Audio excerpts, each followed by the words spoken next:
Hey everyone, today we've got a new ZT video for you. We've got the new release of the ZT 203, which is awesome. This is their first DuraLock in the ZT line. So let's go ahead and get this open. Now, if you're unfamiliar with the DuraLock, it is ZT's version of a axis or crossbar lock. The big pros of it are, of course, being extremely durable, as well as if you flip it over, you can see it is on both sides, so that makes it fully ambidextrous. I'm not quite as good with my left hand, but that is a huge bonus, and it's just excellent to see that coming to the ZT line.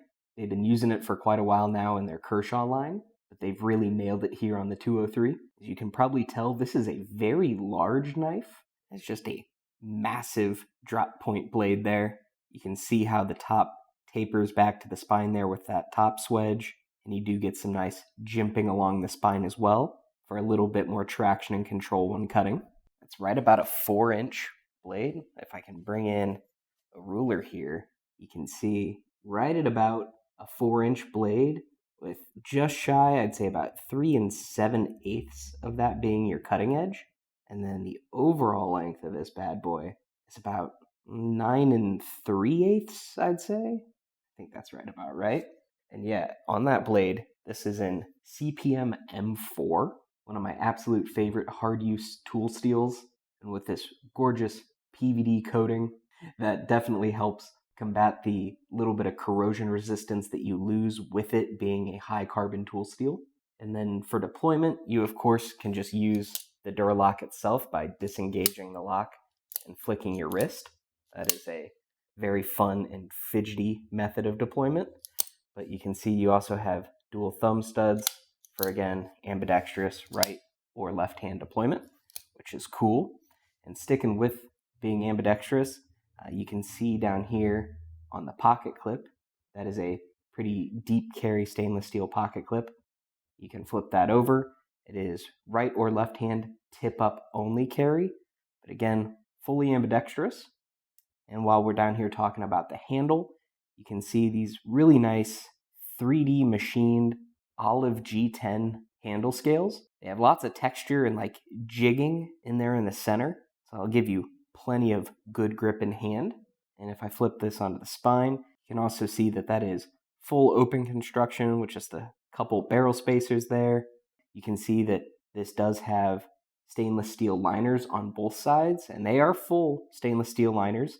It will add a bit of weight, but I'll see if I can get some close-up shots as well as this. You can see that it is skeletonized in there to help reduce some of that weight. But this is a pretty chunky knife. To show you what I mean, bring in a scale here. Yeah, that's over 6.6 ounces. It's pretty beefy. Like, I'm going to do some other size comparisons here, but there's a full-size Benchmade Adamas. It's heavier than that. We've got a Microtech Amphibian, heavier than that as well. And then, of course, we have 452, and it's heavier than that too. So, just to give you a quick idea of what we're working with.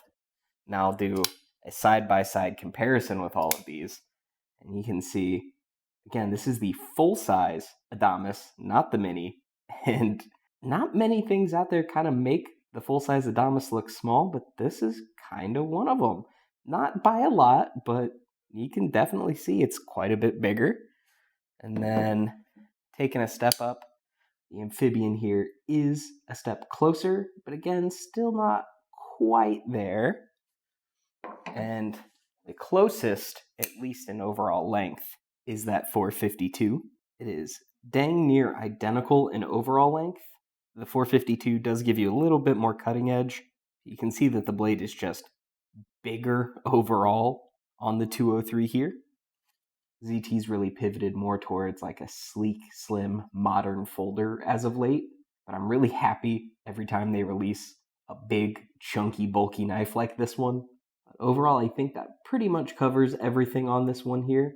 As always, if you want to see even more information on the 203 here, or even pick up one for yourself, links are down in the description box below that'll take you on over to gpknives.com. But before you head on over, don't forget to like and subscribe, and let me know your thoughts on the 203. Thank you so much for watching, and stay sharp.